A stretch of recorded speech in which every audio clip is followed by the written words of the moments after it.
like the longer in between I'm going to the States, like the more, like the heavier the Swedish accent gets when I play. And then I'll go over to the States and kind of get a little bit of a reality check that, okay, this is what it's supposed to sound like, and then... Or that's what it sounds like over there. That's what it sounds like in the States, and then I'll, let's just learn new things and go back home, and then it'll be, like a year or two until I go again and get reminded again that, oh, this is what it can sound like.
How did you get into playing old-time music?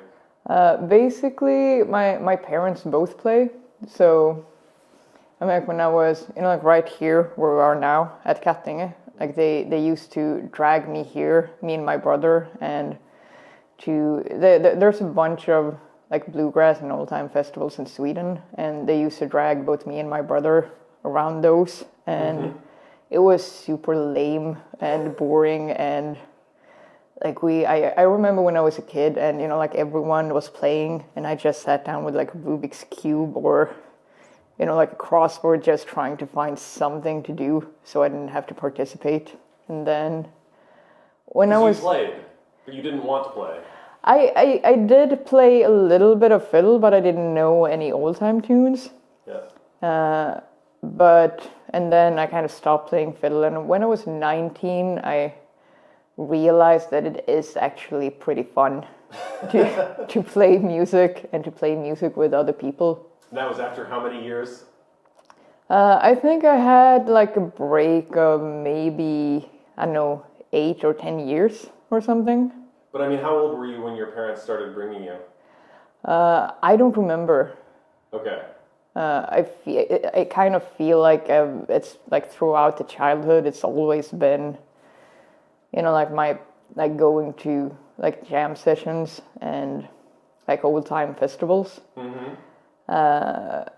So kind of like when I started playing old time when I was 19, like I already knew a lot of tunes. I just didn't know like how to like play them on the fiddle. Right. But I didn't really have to learn that many tunes, which made it a lot easier to start playing. Sure. And you knew what the music sounded like, and you knew what the scene was like. Yeah, pretty much. Right. And did your brother get into playing too? He did for a while. Like he started playing banjo. Like I played the fiddle and he played the banjo, and then like he was getting pretty good. He had like there was an American woman, Rachel who lived in Stockholm for 5 years. Right. So she was the one who taught me how to play fiddle, and she taught him to play a bit of banjo too. But he kind of got tired of it after a while. Like I feel like I was the one who got more like sucked into it, kind of. Right. So he doesn't play anymore, as far as I know. He still has a banjo, but I don't think he uses it a lot. So when you started really playing old time was when Rachel was living over here, or? Yeah. So like she asked me, like she heard that, you know, like I had played fiddle for a little bit when I was a kid, and she asked me if she could give me a fiddle lesson, and then it was kind of like a slippery slope after that. Because your parents were going to play with her and you were there too, or how did that happen? Did she ask to give you a lesson? Like they had a weekly jam every Wednesday, and like she would usually come over to. I was still living at home at that point, and like she used to come over to my parents' place and have dinner before the jam, and yeah, and then like she just one day sent me a Facebook message. Like, can I give you a fiddle lesson? Nice. And I was like, oh, okay, I'll take a fiddle lesson. And what was it like? It was, I mean, like, it's kind of, I don't know, like, I realized that it was actually fun to play. And like, I guess it's also, like, if you have parents who do something, like, automatically what they do is gonna be lame. Right. Like, even if it's actually cool, like, it's automatically gonna be pretty lame. Right. And like when you have someone that is a little bit closer to you, like age-wise, right, that can kind of like bridge the gap a little bit, and you realize it's not just something that your parents are doing, like it's something that you can do as well.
So you really started getting into playing yourself when Rachel was living over here. Yeah. And then did you keep taking lessons from her? I kept taking lessons from her for, I don't know if it was like a year or 2 years or something. But then I wanted to like learn like how to play, like be able to spend more time like playing fiddle. And in Sweden we have like a, like, you know, you have high school and then you have university. Yeah. And in Sweden there's kind of like a step in between called folkhögskola. And I don't know like how to translate it, but it's kind of like you're studying at high school level, but you're not in the high school age. Okay. So like you can either go to those schools and do like high school again if you couldn't get it right like the first time, or you can just study random subjects. So I played fiddle for half a year and played Swedish folk music. And then after that, like I don't think we kept on with like the lessons for some reason. But you kept playing old time. I kept playing old time. Right. It was also pretty weird, like going to a school where everyone plays the fiddle and everyone knows how to play Swedish folk music, and the only thing that I knew how to play was American folk music. Right. So it was kind of like you were. I mean, you were a little bit off in a way, because you're not like, you're playing folk music, but you're not playing the tradition of the country that you're living in. Right. Right. Like the thing that I like about old time is that, you know, like you're doing it together in a way. Like you don't have to be super good to participate. Like it's like no matter how long you've been playing, you're welcome. I mean, like if you're in a bluegrass jam, like sometimes you will just know if you're welcome or not. Like if you like if it's with new people and you get a solo, and if you don't perform well enough during that solo, then, you know, like the circle is just going to close a little bit and no one is going to give you a solo anymore, and you know that you're not part of that group. Whereas in old time, like, you know that you're part of the group even if you don't necessarily know all the tunes or play the right style. Like if you're there and participating, like that's mostly enough. Not for all jam sessions, but for a lot of them. For a lot of them, right. Yeah. And have you been over to the States and played old time over there? Yeah, I've been there. I've been to Clifftop. It's like 3 times. Okay. Or 4, maybe. And do you remember your first time going over to the States to play old time? Yeah, I do. It's like I had been playing fiddle for like maybe half a year at that point. You mean old time? Old time fiddle. Okay, yeah. Like fiddle you've been playing for many years. Yeah, I mean, but at the same time, like when I started again when I was 19, since it's been like such a long time since I played, I was really bad at playing fiddle. Like I had to relearn everything again. But since I've learned it when I was a kid, it was, you know, like it was faster for me to learn than if I hadn't, or than if I had started from scratch completely. Yeah, but I went over there and it was super cool to see just a lot of young people playing. And it also made me want to practice a lot more. I feel like I went to Clifftop and then I went back home from Clifftop, and then I was just playing fiddle for like 6 hours a day for a long time. Just because I felt like I need to get better at this thing. Right.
now.